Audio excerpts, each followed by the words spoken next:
గిరిజన గ్రామాల్లో సరైన మౌలిక వసతులు రావాలంటే సమర్థుడైన నాయకుడిని ఎన్నుకోవాలన్నారు బీఆర్ఎస్ రాష్ట్ర ప్రధాన కార్యదర్శి ఆర్ఎస్ ప్రవీణ్ కుమార్.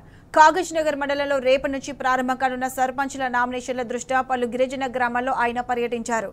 దరిగాం గ్రామంలో గిరిజనులు కలిసి వారి కష్టాల గురించి అడిగి తెలుసుకున్నారు. ఈ పంచాయతీ ఎన్నికల్లో రాజకీయ ద్రోహులకు తగిన గుణపాఠం చెప్పాలని ఆర్ఎస్ ప్రవీణ్.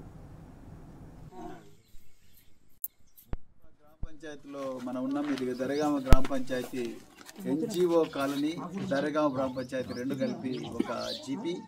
మరి ఆ గ్రామ పంచాయతీకి రాబోయే ఎలక్షన్లలో మరి మన తరపున బీఆర్ఎస్ పార్టీ తరపున సోదరుడు కన్నయ్య గారిని, బాగా చదువుకున్న యువకుడు, ఈ గ్రామం కోసం నిర్భయంగా, నిష్పక్షపాతంగా, నిజాయితీగా పనిచేసే దమ్మున్న యువకుడు, ఎలాంటి ఒత్తిళ్లకు లొంగకుండా పనిచేస్తానని చెప్తున్నాడు. ఆ కన్నయ్య గారిని మరి ఈరోజు ఎన్జిఓ కాలనీ దరిగాం గ్రామ పంచాయతీ అభ్యర్థిగా ప్రకటిస్తున్నాం. ఒకసారి అందరు కూడా దయచేసి కన్నయ్య గారు